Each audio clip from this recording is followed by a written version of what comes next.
Jesse Waters thought he could control the narrative like he always does on Fox News.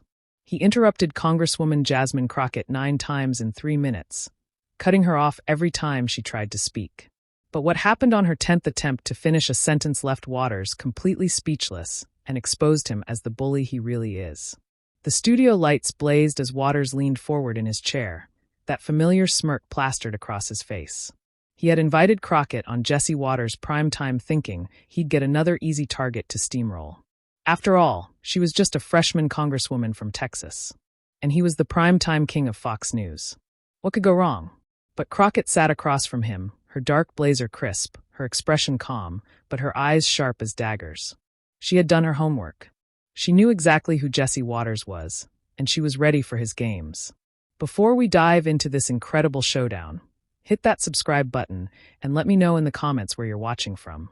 You won't want to miss what happens next, because this is about to get legendary. The tension was already thick when Crockett started her first sentence. She barely got 3 words out before Waters jumped in with his first interruption. "But Congresswoman," he started, cutting her off mid-thought. It was vintage Waters, the same tactic he'd used to dominate hundreds of guests before her. But this time was different. This time he had picked the wrong opponent. To understand what made this confrontation so explosive, you need to know exactly who these two people are and why this battle mattered so much. At 45 years old, Jesse Waters had built his entire career on interrupting, belittling, and embarrassing his guests. He started as a producer on The O'Reilly Factor, where he learned the art of gotcha journalism by ambushing people on the street with loaded questions.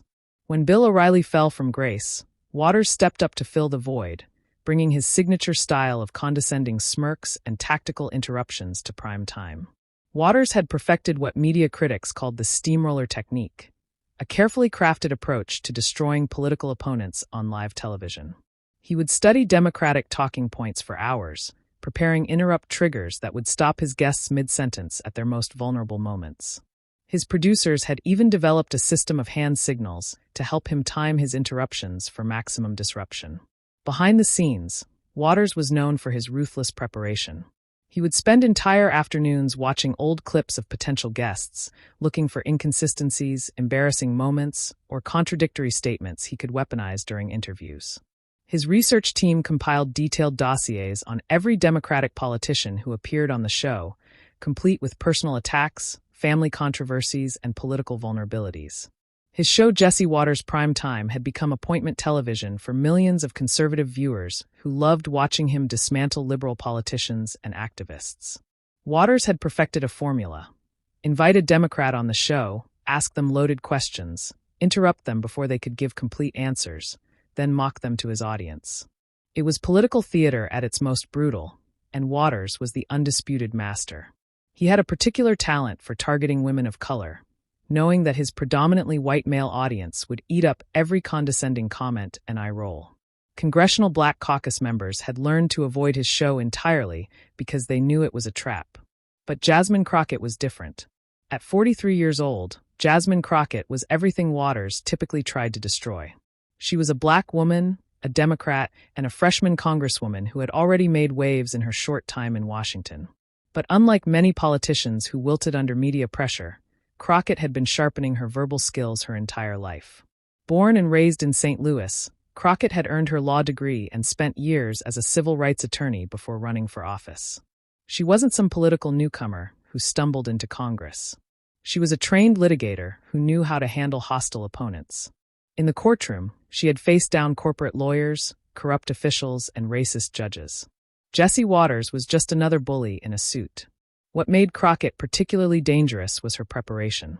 She didn't just show up to interviews hoping for the best. She studied her opponents, researched their tactics, and came armed with facts that could cut through any narrative. She had watched hours of Waters' show, noting his patterns, his favorite interruption points, and his go-to-deflection strategies. "Congresswoman Crockett," Waters began, his voice dripping with false politeness. "You've been pushing this radical voting bill that would fundamentally change how America conducts elections. Why do you want to make it easier for people to cheat?"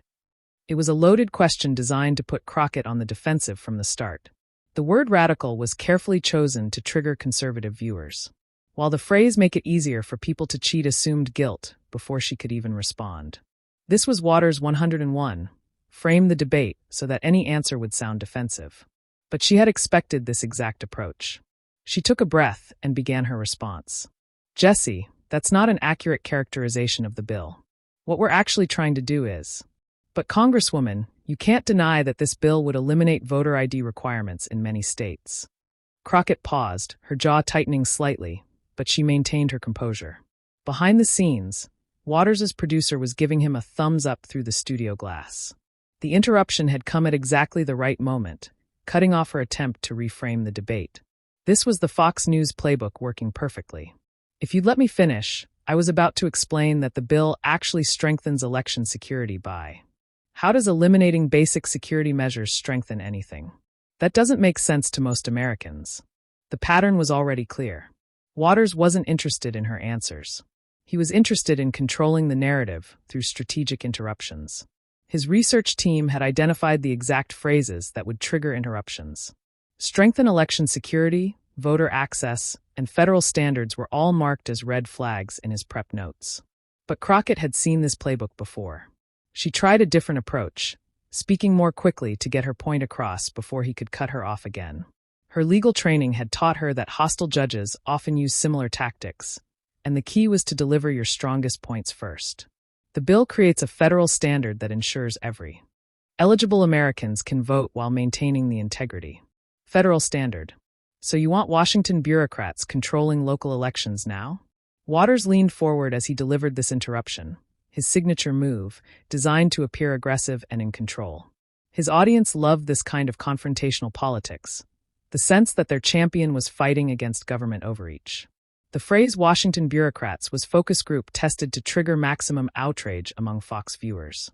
Crockett's eyes flashed, but she kept her voice steady. Jesse, if you keep interrupting me, your viewers won't actually get to hear the facts about this legislation. This was her first direct challenge to his tactics, and it caught Waters off guard for just a moment. Most guests either wilted under his interruptions or got angry and defensive, playing right into his hands. But Crockett was doing something different.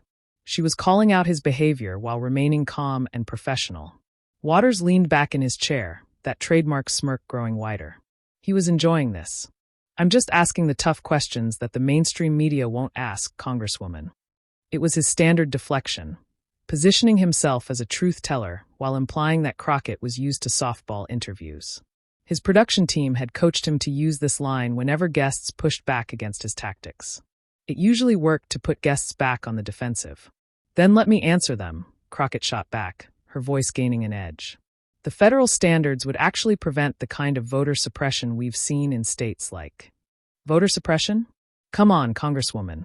Requiring ID to vote isn't suppression, it's common sense. The interruptions were coming faster now, and Waters was clearly relishing his dominance. His producers were probably loving the ratings as viewers tuned in to watch another Democratic politician get steamrolled on Fox News. The control room was likely buzzing with excitement as social media metrics showed engagement spiking. But something was changing in Crockett's demeanor. The careful politician's mask was starting to slip, revealing the sharp-tongued litigator underneath. She had been patient, professional, even deferential. But 4 interruptions in, her patience was wearing thin, and her strategic mind was shifting into a different gear. In the courtroom, she had learned that sometimes you had to let opposing counsel hang themselves with their own arrogance before you delivered the knockout punch. Waters was giving her exactly what she needed, a clear pattern of disrespectful behavior that she could use against him. Jesse, in Texas alone, we've documented over 750 polling locations that were closed in predominantly Black and Hispanic neighborhoods. Those are just Democratic talking points. Congresswoman, can you cite actual evidence for those claims? Sounds like you're playing the race card again. Most Americans don't buy these conspiracy theories about voter suppression. Isn't this really about Democrats wanting to win elections? They can't win fairly. By the 9th interruption, something had fundamentally shifted in the studio. Waters was so caught up in his performance, so confident in his ability to dominate the conversation, that he didn't notice the change in Crockett's posture. She was no longer the defensive politician trying to get her message out. She had transformed into something much more dangerous, a prosecutor who had just watched the defendant impeach himself 9 times in a row. The audience at home could feel it too. Social media was already lighting up with people counting the interruptions, tracking Waters' obvious bias and waiting to see if Crockett would fight back. The hashtag number was starting to trend, with viewers expressing frustration at Waters' obvious disrespect. Crockett sat back in her chair, a slight smile playing at the corners of her mouth.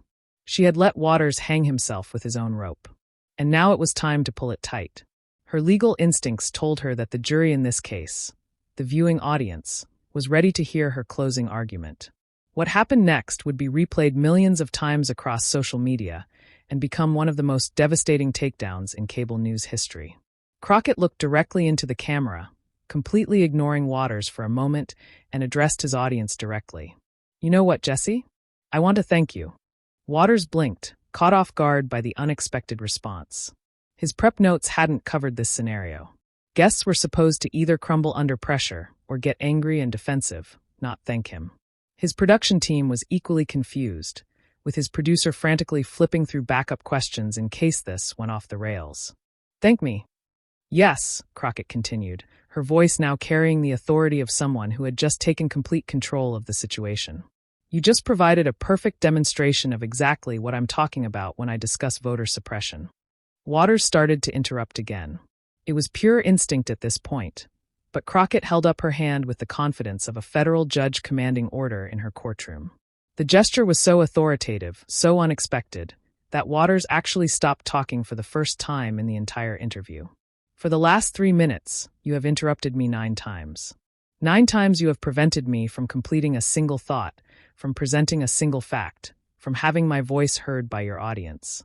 You have used your power as the host, your control over the microphone, your platform, to silence an elected representative of the people. And then you have the audacity to question why Black and brown communities talk about suppression." The studio fell dead silent. Even the camera operators seemed frozen, unsure whether to zoom in on Waters' shocked expression or stay focused on Crockett's commanding presence. The control room had gone quiet. No one was giving directions, because no one knew how to handle what was happening. Waters' trademark smirk had completely vanished, replaced by something his viewers had never seen before: genuine confusion and vulnerability. He looked like a man who had just realized he had walked into a trap of his own making, and there was no escape route. But Crockett wasn't finished. She had spent years preparing for this moment. Every hostile courtroom, every difficult client meeting, every time someone had tried to silence her voice, had been training for this exact confrontation. "You see, Jesse, what you just did to me is exactly what Republican-controlled state legislators are doing to voters across this country. They're cutting people off before they can participate. They're making it harder for voices to be heard. They're using their power to control who gets to speak and who gets silenced." Her voice was gaining momentum now, each word landing with surgical precision. The camera had zoomed in on her face, capturing the intensity in her eyes and the slight smile that suggested she was just getting started. This wasn't the defensive politician Waters had expected to destroy. This was a master communicator who had turned his own studio into her classroom. She leaned forward, her voice gaining intensity. "You interrupted me when I tried to talk about the 750 polling locations closed in Texas. You cut me off when I mentioned federal standards. You silenced me when I brought up documented cases of voter suppression, just like state governments are silencing voters by closing polling locations, reducing early voting hours, and implementing unnecessary barriers to the ballot box." The parallel she was drawing was devastating in its simplicity and power. Waters' own behavior had become a perfect metaphor for the exact issues she was trying to discuss. He had literally demonstrated voter suppression tactics on live television, while claiming such tactics didn't exist. Waters finally found his voice, but it was weaker now. Defensive in a way his audience had never heard before. "Now wait a minute, Congresswoman." "No, Jesse," Crockett interrupted, turning his own tactic against him with surgical precision. "You've had your turn. You've interrupted me 9 times. Now it's my turn to speak." The role reversal was stunning and complete. Waters, who had spent his entire career controlling conversations through interruption and intimidation, was now the one being cut off, and he didn't know how to handle it. His usual arsenal of tricks, the smirk, the condescending tone, the aggressive body language, all seemed to abandon him in this moment of crisis.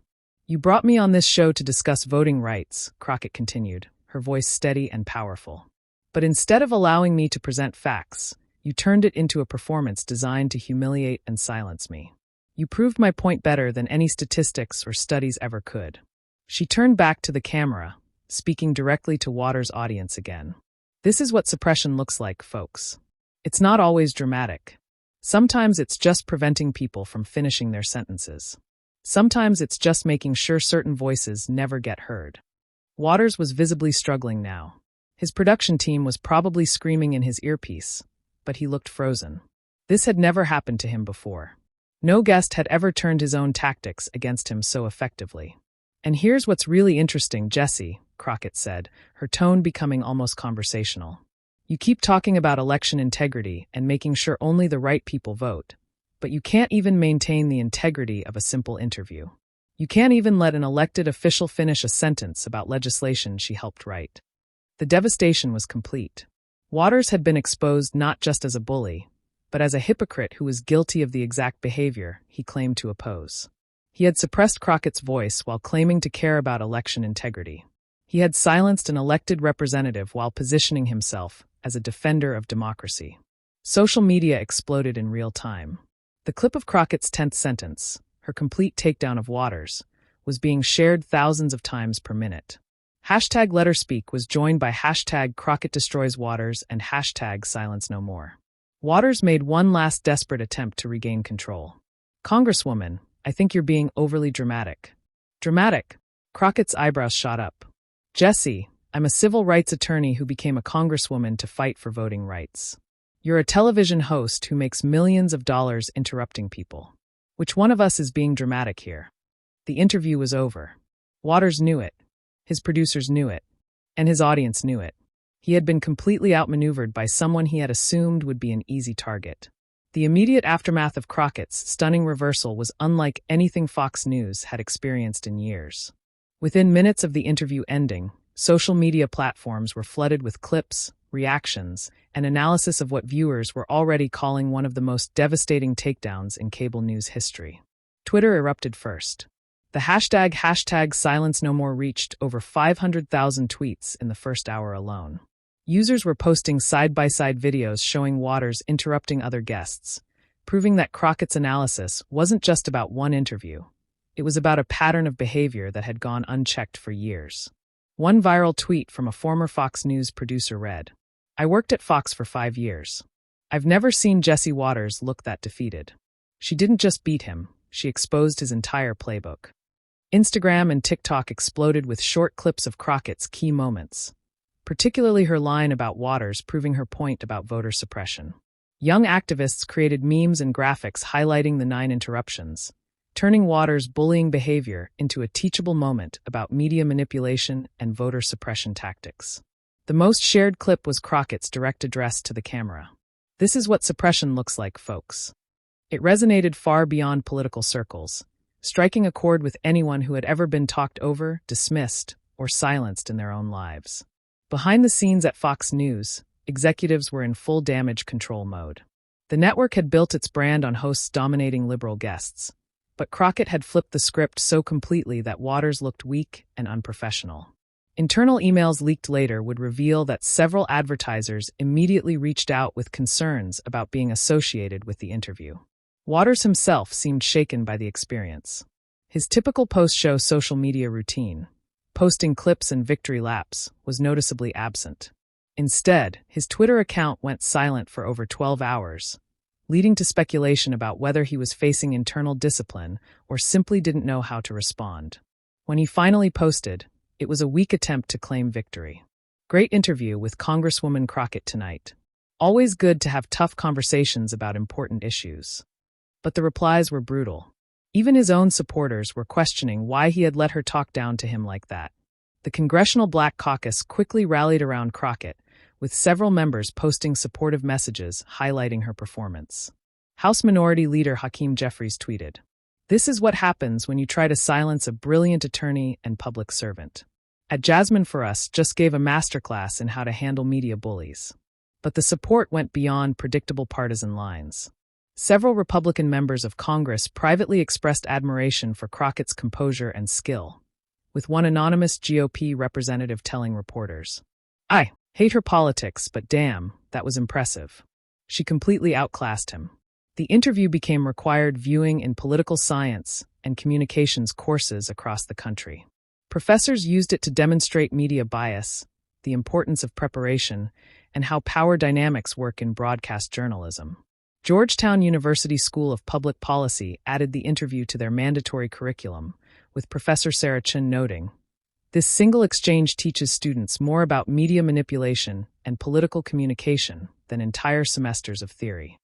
Harvard's Kennedy School of Government created a special seminar called Crockett Method, turning hostile media into educational opportunity. The course was so popular that enrollment had to be capped, with waiting lists extending into the hundreds. Students analyzed not just what Crockett said, but how she said it, her timing, her body language, her strategic use of pauses, and her ability to reframe the entire conversation.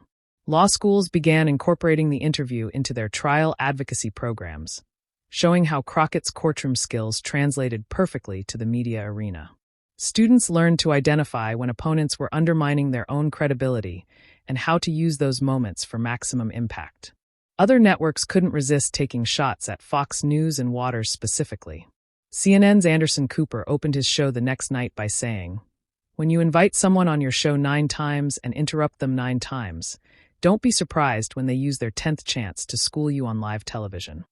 MSNBC's Rachel Maddow dedicated an entire segment to analyzing the interview, highlighting how Crockett had used Waters' own behavior to illustrate her broader points about suppression and silencing tactics.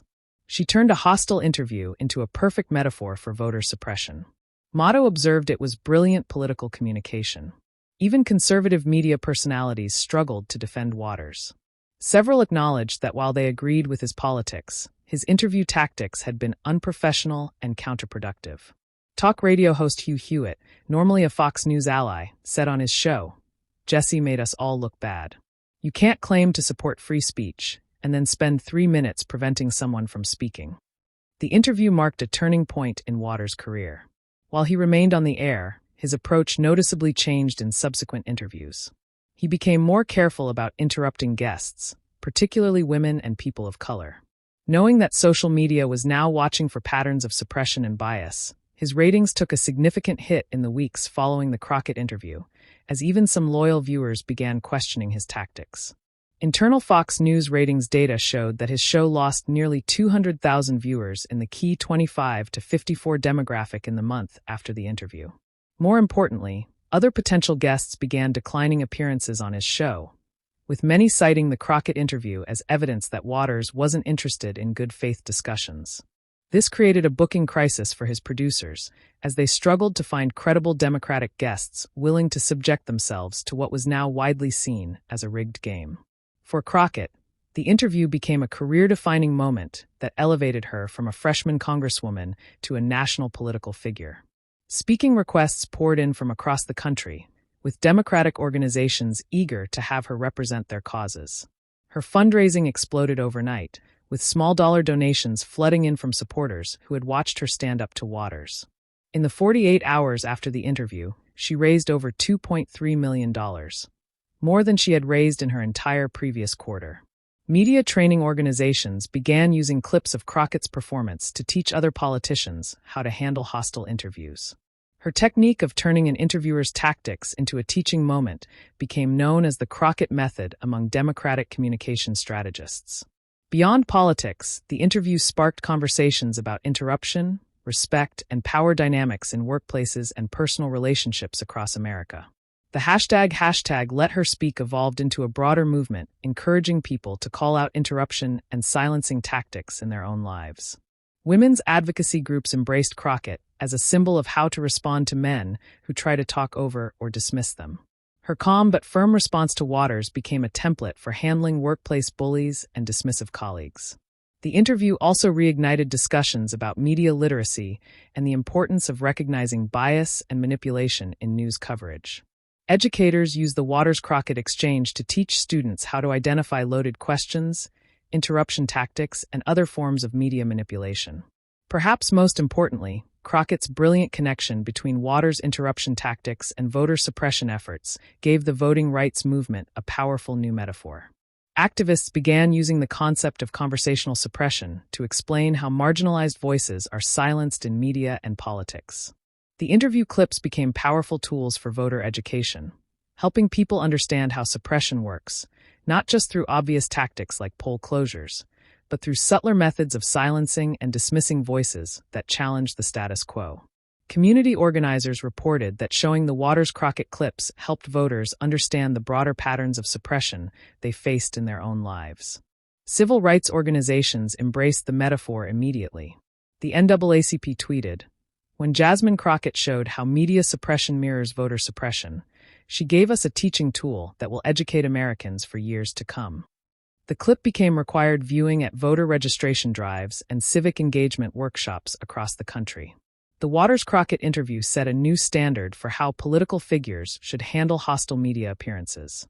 Instead of simply trying to survive the experience, Crockett had shown that prepared, principled politicians could turn the tables on biased hosts and use their platforms to educate the public. Other Democratic politicians began studying her approach, leading to a new generation of media-savvy progressives who refused to be steamrolled by conservative hosts. This shift forced networks like Fox News to reconsider their interview tactics. Knowing that guests were now prepared to fight back effectively, using social media amplification and real-time fact-checking, media training programs across Washington began incorporating the Crockett defense into their curricula, teaching politicians how to identify suppression tactics and turn them into teachable moments. Her approach became a case study in political communication programs at universities nationwide. The interview also highlighted the power of social media to amplify moments of authentic resistance and truth-telling. Crockett's success demonstrated that in the age of viral content, a single powerful moment could reach millions of people and shift entire narratives. Months later, the Waters Crockett interview continued to be referenced as a watershed moment in American political media. It proved that the era of unopposed media bullying was ending, and that prepared, principled politicians could turn hostile interviews into powerful teaching moments. For Jesse Waters, it served as a humbling reminder that treating guests with respect isn't just good manners, it's good television. His attempt to dominate and humiliate Crockett had backfired spectacularly, making him look petty and unprofessional while elevating her into a national star. For Jasmine Crockett, it launched her into the top tier of Democratic political figures and established her as someone who could stand up to any challenge. She had proven that you don't need to shout or fight dirty to win. Sometimes you just need to be smart, prepared, and patient enough to let your opponent defeat themselves.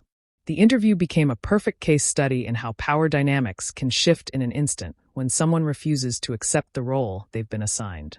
Waters had cast Crockett as his victim, but she had rewritten the script and turned him into an unwitting demonstration of everything wrong with modern political media. This incredible showdown between Jasmine Crockett and Jesse Waters shows us something powerful.